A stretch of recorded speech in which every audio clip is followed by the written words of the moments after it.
I would try to sing, but I'm a horrible singer, and that is why I'm not going to even try.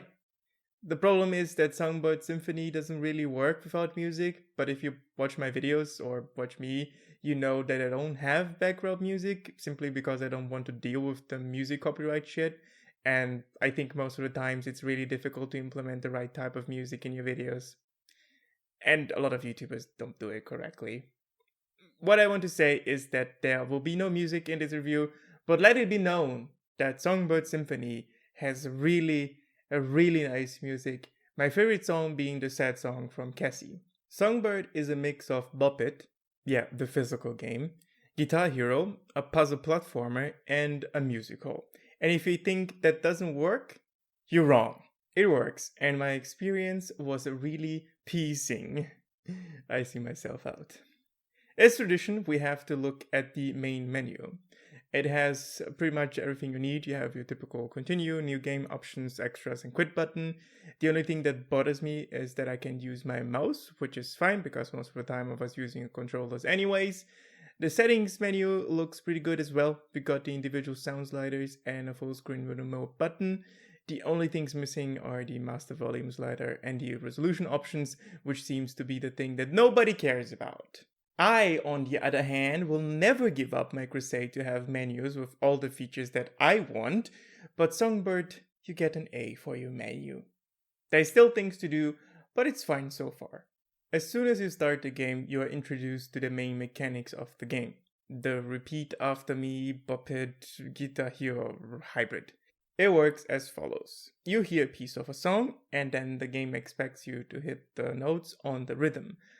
Don't get attached to the first version of the system because it will change slightly over time. It turns out someone is singing for you and you are simply repeating. As soon as the song ends, you hatch from your egg because you're playing a little baby chick called Burb. At first I thought the creature that appears at the end of the song was some kind of monster, but it's just your Uncle P. Wake up, get out of bed, and just walk to the right. Enter a new area called Green Meadow. Here you can explore a few things if you want, and there is something really interesting that is introduced here. Scattered around the world, you have small puzzles or missions you can complete, and once you complete them, a new instrument gets added to the background music. Here, for example, you can lead a beehive to a queen, or bully a turtle, or bully a snail. Yeah, for such a small bird, you do quite a lot of bullying. You do also a lot of helping, so I guess it's fine. I'm no moral judge, so I won't judge. After explored enough, you can move on to the first fight, or dance, or however you want to call it.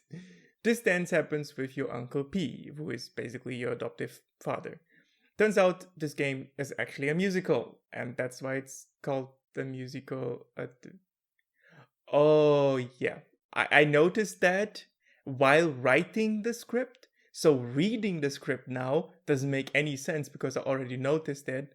But yeah, it's called a musical adventure because it's literally a musical. I also remember that Tan mentioned this on the podcast we had together. Shameless self-plug for the podcast, link in the description. Anyway, as far as I know, you can't really lose the fights. So if you don't want the Bop-It gameplay, you can just ignore it and move on. This version of the Bop-It gameplay just press the note at the right time, but over time these musical minigames will change. We have a cannon, another cannon, and also vines and a circle. It gets crazy. I got overwhelmed the first time I played the dances, but since I had to play the fights again for an achievement, you do get used to it quickly. And that is pretty much the main gameplay loop. Going to one area, discover some stuff, solve some puzzles, have a fight with a character, and move on. The main reason for you to do anything is that Burb is ostracized or feels ostracized by the peacock community. Fuck the peacocks, by the way. Burb is freaking cute. Burb knows that P is lying to him and he decides to get on an epic adventure, but first you have to visit the owl, the wisest creature in the forest. Let me say, I really like the owl, but you're going to hate the owl soon enough, so don't get attached to this character. You fight the owl is impressed, and he tells you to jump off his balcony. Yeah, that's what the owl tells you. As the naive little chick you are, you just jump and slide down a water slide until you reach the castle. And here is a fast rundown of the story.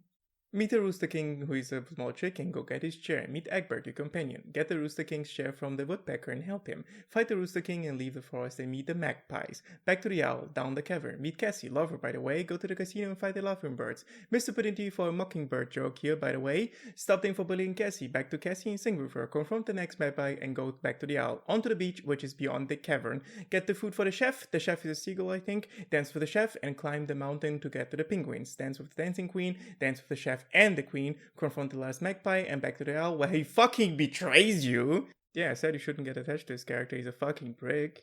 Finally help Egbert hatch. Confront your uncle for being a dick and not telling you the truth even though he didn't know anything. Run away and meet your mother. I don't have footage of that because, well, I'm a dumb. And finally confront the owl and beat the living shit out of his superpowered ass. And that's the story of Songbird Symphony. Do I like it? Yes, I almost didn't see the owl's betrayal coming, but the game showed its hand too early, and it's too upfront.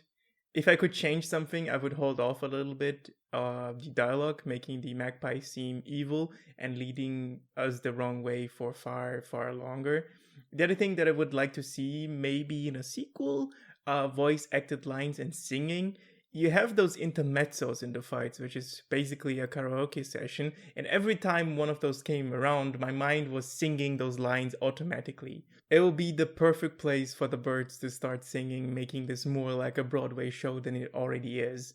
Now that we talked about the main gameplay loop and the story, let's talk about smaller stuff. Puzzles.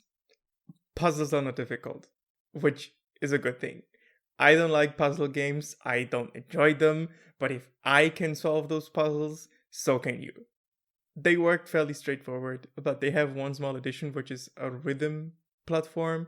Once you unlock a note, you can sing them in the overworld, and some platform will always play a small song. Playing the song in sync with the platform will do whatever it wants to do. Most of the time, it's just move it. That's basically it. The puzzles implement this feature fairly frequent, and it isn't obnoxious. It makes the puzzle actually a little bit more enjoyable because you have to take a break every once in a while, and taking a break from a puzzle is not a bad thing. Now something that I didn't know where to put, but I wanted to mention because I think it's pretty neat. Hidden birds. So in every area you have a hidden bird. I'm only going to show you one because I really like that one. The rest you can figure out for yourself. Just let me tell you, they are all pretty neat and they have some special dialogue for you. Once in the castle, just walk straight and you will drop into a prison, talk to the colorful bird and free it from its cage. And now you just spell doom for the kingdom because that bird is a fucking pixie. Enjoy hunting. Finally, I want to talk about the fights themselves a little bit more. Like I mentioned before, the fights are like Bop-It, but they have different versions of the Bop-It-like gameplay.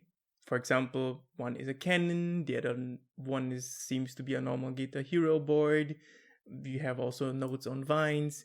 They're mostly fine and you can handle them, but the one that really grinds my gears are the delayed cannons that first appear in the castle. All other versions of the Bop-It-like gameplay are like Bop-It, but this one is in delayed sync. Imagine like this. I say 1, 2, 3, and then pause, and then you say 1, 2, 3. That is how most of the boards look like, but this one works different. I say 1, 2, and then you have to start saying 1, 2, and then I say 3, and you have to say 2 and 3, but not knowing that a 4 is coming, could be a 5. You know what I mean? Maybe it is intended to be that way, but it just doesn't work for me. You can get used to it, and it did grow on me because I have to play the game again for all the fights. But I still don't enjoy it really. I really don't. I really don't. It did grow on me, but I really didn't enjoy this part of the fighting game or fighting musical game mini game. And now, finally, the conclusion. It's pretty good. The pixel art looks great, the music is on point, controls are pretty tight, but you should use a keyboard for the Bop-It sections. It is fairly short, and I like that. It doesn't spend time on anything else but the plot. I never felt like the story was being dragged. The game challenged me enough that I didn't get bored. The world is believable. The game is really smooth and flows fairly well. If you like Guitar Hero, Bop-It, musicals, pixel art, and birds, I will recommend this game to you. If you don't like any of those things, tell me from which planet you are from, because I'm sure we'll find a game for you. Last but not least, I have to mention that I received a copy for this review, but the devs didn't put any restrictions on me, so everything you heard are my opinions and my opinions only, and I didn't turn them down. I don't do that generally. I hope you enjoyed the video. I hope you give the game a try. Take care of yourselves, and have a nice day.